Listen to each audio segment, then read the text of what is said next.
ऋषि मुनियों की पावन धरती, देश धर्म का नाता है।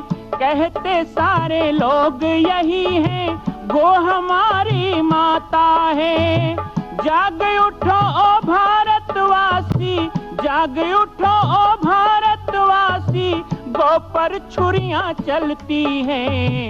बंद करो गो माँ की हत्या, सारी जनता कहती है। बंद करो गो माँ की हत्या, सारी जनता कहती है।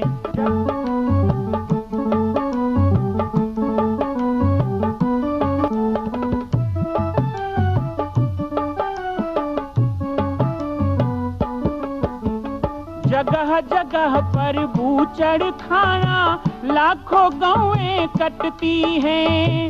किसे सुनाए व्यथा हमारी, नैना नीर बहाती हैं। रक्षा करना गौ माता की, रक्षा करना गौ माता की, गीता ज्ञान सिखाती है। बंद करो गो माँ की हत्या, सारी जनता कहती है। बंद करो गो माँ की हत्या, सारी जनता कहती है।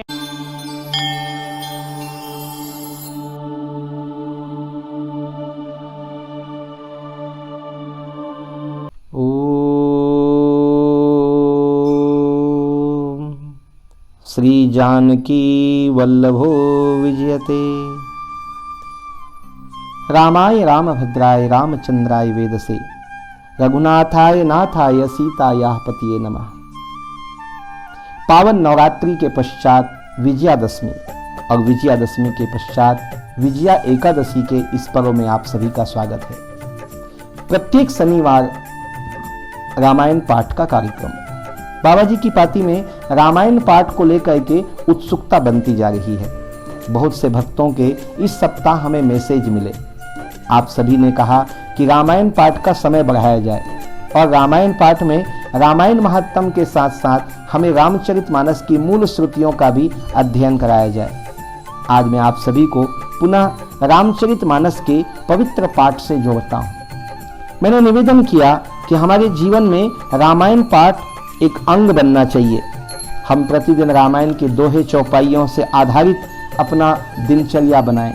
रामचरितमानस का पाठ हमारे जीवन के कई मुश्किलों को दूर करता है, मन के असमंजस को दूर करता है। श्री रामचरितमानस का हिंदी साहित्य में ही नहीं, जगत के सभी साहित्यों में स्थान निराला है।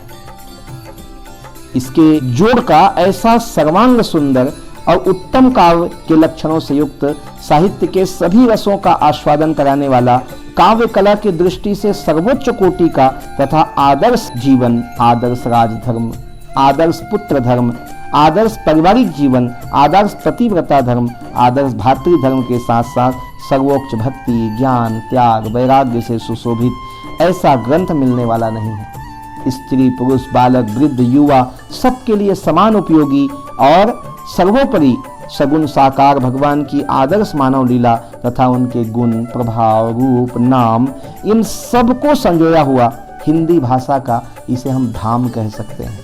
ऐसे ही गोस्वामी तुलसीदास जी नहीं कहते कि छहो शास्त्र सब ग्रंथन को रस, मुनि जन धन संतन को सर्वस। तो आइए रामायण पाठ के इस भाग में हम आप सबको जोड़ते हैं रामायण जी के कुछ और महत्व पर।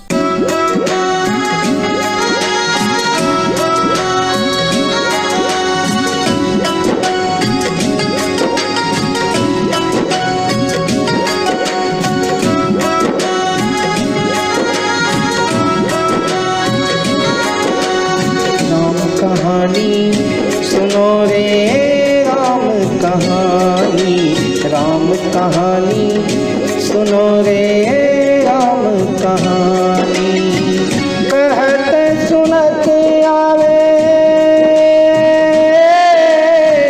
कहत सुनत आवे अखियों में पानी। राम कहानी सुनो रे राम कहानी, राम कहानी सुनो रे राम कहानी। श्री राम जय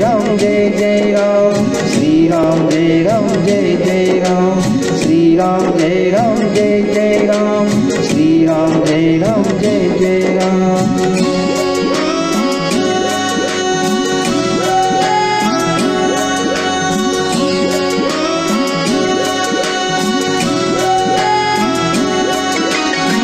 मर्यादा पुरुषोत्तम भगवान श्री राम के पावन जीवन चरित्रों को संजोया हुआ रामचरितमानस के 4 घाट।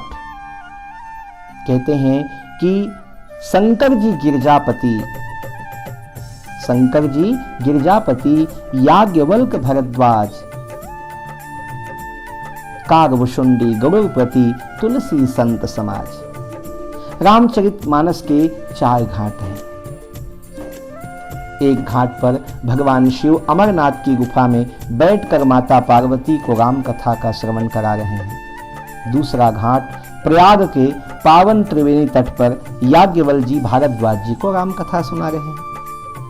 और तीसरा घाट बहुत ही अद्भुत है। खग जानई खग ही के भाषा, भगवान शिव के पास जब गौरव जी अपने मोह को लेकर गए। भगवान स्वतंत्र हैं, फिर बंधन में कैसे आ गए। नागपास बस भय खरारी, उस समय शंका होती है गौरव जी को। तो गौरव जी महाराज शिव जी के पास जाते हैं, इस भ्रम को दूर करें आप, प्रार्थना की।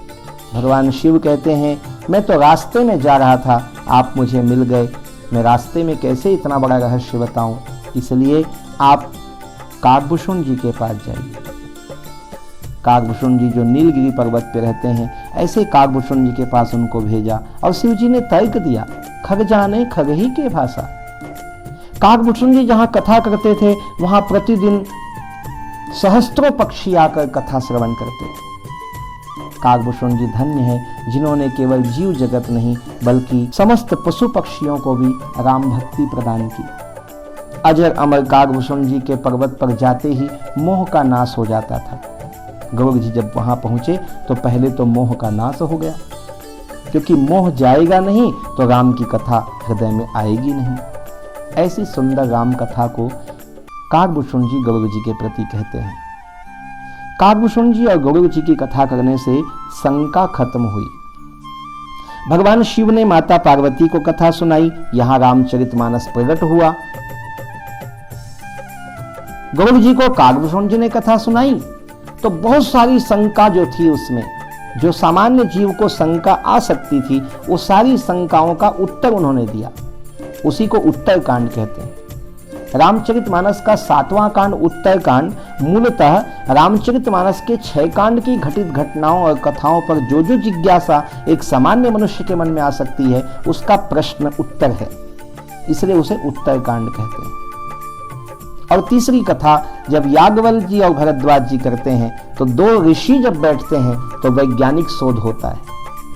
राम कथा में जैसे हम आप सबसे प्रतिदिन कहते हैं कि आप अपनी जिज्ञासाएं भेजिए, हम उसका समाधान करें, ऐसे ही याज्ञवल्क जी ने संत महात्मा आधुनिक काल के कवियों की जो बहुत सारी जिज्ञासाएं थी उसे भारद्वाज जी के साथ बांटा और दोनों संत ने मिलकर रामचरितमानस को एक संजो कर, सहेज कर, संवार कर सुंदर रूप में प्रस्तुत किया, सामाजिक रूप में प्रस्तुत किया।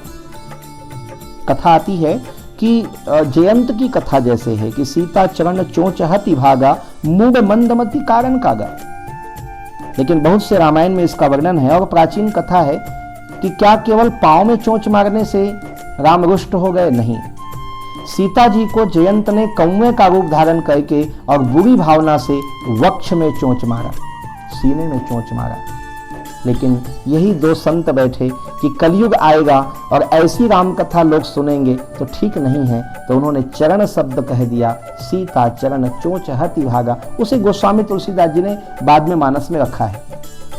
तो शिव के द्वारा प्रागट्य, कागभूषुंड गौरव के द्वारा शंकाओं का समाधान, याज्ञवल्क भरद्वाज के द्वारा तीसरे घाट में इस रामचरितमानस को सुडोल बनाना, समसामयिक बनाना, और सबसे सुंदर उदाहरण है 4था घाट तुलसी संत समाज। तुलसीदास ने रची रामायण, गंगा बहा दिया, भवसागर पार उतरने को एक नौका बना दिया।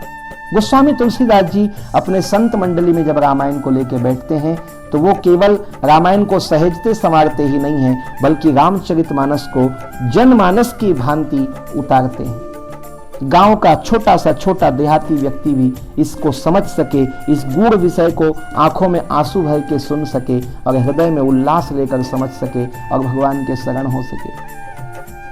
स्वयं गोस्वामी तुलसीदास जी कहते, मोह सम दीनन दीनहित तुम समान रघुवीर, अस विचारी रघुवंश मणि हरहु विषंभव भीर।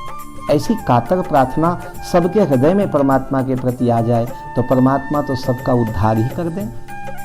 दीनवत्सल करुणा वर्णालय अकारण करुणा करने वाले श्री ठाकुर राघवेंद्र को रिझाने के लिए गोस्वामी तुलसीदास जी ने रामायण लिखी और ये 4 घाट के बाद हमें रामचरितमानस प्राप्त हुई। हम धन्य हैं कि हमें इतना सुंदर और सुस्थिर सनातन ग्रंथ इतने सहज रूप में प्राप्त हुआ है। रामचरितमानस में अशिक्षित, शिक्षित, गृहस्थ, सन्यासी, स्त्री, पुरुष, बालक, वृद्ध सभी श्रेणी के लोग इसे पढ़ सकते हैं, सुन सकते हैं और चाव से पढ़ सकते हैं। इस ग्रंथ को जो नहीं पढ़ते वो भक्ति ज्ञान नीति कैसे जानेंगे। सदाचार और समाज में फैले हुए नाना प्रकार के दुर्व्यसनों को दूर करने के लिए रामचरितमानस कारगर साबित हुआ। यथाचित और किसी ग्रंथ में ऐसा नहीं हुआ। रामचरितमानस के महात्म पर हम कुछ चर्चा और करेंगे। आज 4 घाट की चर्चा करते हुए आप सबसे विदा लूंगा। आइए मानस की 2-3 चौपाइयों का पाठ कर लेते हैं।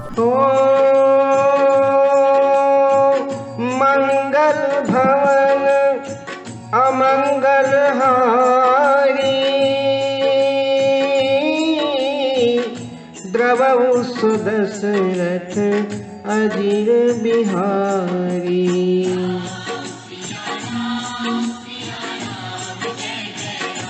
राम राम सिया राम, सिया राम जय जय राम।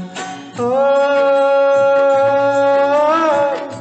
हरि अनंत हरि कथा अनंता,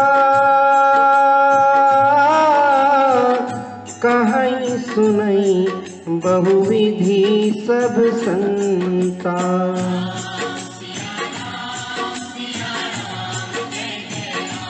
राम राम सिया राम, सिया राम जय जय राम।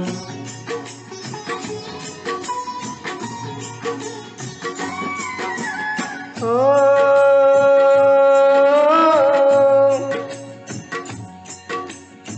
सो जानई जेहि देहु जनाई, जानत तुम्हीं होई जाई। राम राम सिया राम, सिया राम जय जय राम। ओ रचि महेश निज मानस राखा, पाई सुसमय शिवासन भाखा।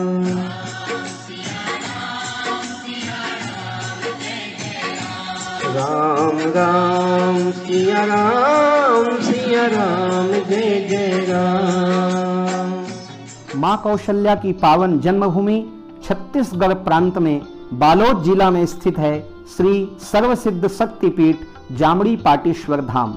परम पूज्य सद्गुरुदेव राजयोगी बाबा जी की तपस्थली श्री पाटेश्वर धाम और विश्व के अद्वितीय मां कौशल्या जन्मभूमि मंदिर निर्माण का दर्शन करने और इसी प्रकार समसामयिक विषयों पर अपना ज्ञान वर्धन करने के लिए और 10,000 गायों के लिए बनने वाले श्री हनुमान नंदीशाला गो अभ्यारण्य का समाचार प्राप्त करने के लिए आप सभी देखते रहें YouTube चैनल पर राम बालक दास, और हमारे चैनल को आप सभी सब्सक्राइब करें, घंटी का बटन दबाएं ताकि आप सूचनाओं से जुड़े रह सकें। जय श्री राम, जय गौ माता, जय गोपाल।